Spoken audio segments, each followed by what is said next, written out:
जी और इनके भक्त यहाँ से कैसे जाएं, वो बेचारे उड़िया भक्त हमारे बाहर खड़े हैं, वो भीतर कैसे आएंगे, हमको उनकी याद आ रही है। तो जैसे ही प्रातः काल ब्रह्म मुहूर्त में सबसे पहला महाप्रभु जी का दर्शन करते हैं श्री गरुण जी महाराज, गरुण स्तंभ सामने। गरुण जी बोले जय जय आज्ञा करो। बोले बलराम जी को पता नहीं चलना चाहिए, और ये रामानुजाचार्य जी और इनके जितने शिष्य ये रात में जैसे ही सोवे जामे, आप सोते हुओं को ही अपने पंख पे बिठा करके दक्षिण में छोड़े आओ और द्वार खोल दो बाहर के, हमारे जो उड़िया भक्त हैं उनको भीतर कर दो। अर्धरात्रि का समय, और यहाँ सब प्रसाद पा करके शयन के लिए गए थे, और इतने में गरुण जी सब भक्तों को अपनी कमर पर बिठाए, किसी को भी पता नहीं चला। भाई योग निद्रा तो ठाकुर जी करना बहुत अच्छे से जानते हैं। जब कंस के कारागृह में प्रकट हुए तो कंस और सारे दरबान कितनी गहरी नींद में सोए। हमारे यहाँ वैदिक रूप से कहा भी जाता है ना, या देवी सर्वभूतेषु निद्रा रूपेण संस्थिता। ये निद्रा भी, अगर आपको रात्रि सोए और सीधे सुबह उठे, बीच में एक बार भी आंख नहीं खुलती है, तो उस समय यही सोचना चाहिए कि ये देवी साक्षात निद्रा देवी आई थी आज,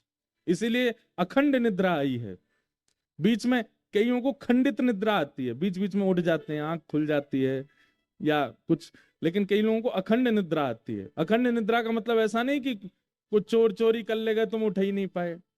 अखंड निद्रा का मतलब ऐसा होता है कि आप डिस्टर्ब नहीं होते, बस एक बार आंख लगी सीधे सुबह उठते हैं। ये भी ठाकुर जी की कृपा से होता है, वो देवी का स्वरूप माना जाता है उस निद्रा को। योग निद्रा में सोए थे सारे रामानुजाचार्य जी के भक्त और रामानुजाचार्य जी, और श्री गरुण जी महाराज ने अपने पीठ पर बिठाया और लेकर के सीधे त्रिचिरापल्ली, तिरुचि के पास में श्रीरंगम, वहां ले जाकर के सुला दिया। जैसे ही मंगला का समय हुआ, महाप्रभु जी श्री रामानुजाचार्य जी और सब भक्त उठे तो देख करके घबरा गए। बोले खंबे बदल गए, छत बदल गई, कमरे बदल गए, ये हुआ क्या। इधर उधर दौड़े, बोले कहाँ आ गए हम लोग। जैसे ही भवनों से बाहर निकल के देखा तो श्री रंगनाथ भगवान का गौपुरम दिखाई दिया।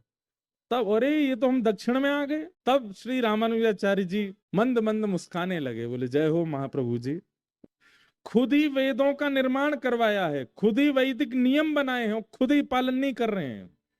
क्यों? क्योंकि भाव की सेवा ठाकुर जी को बहुत प्रिय लग गई। भाई देखो, एकमात्र संसार में एक रस्सी है ऐसी जिसका नाम है प्रेम, प्रेम पाश।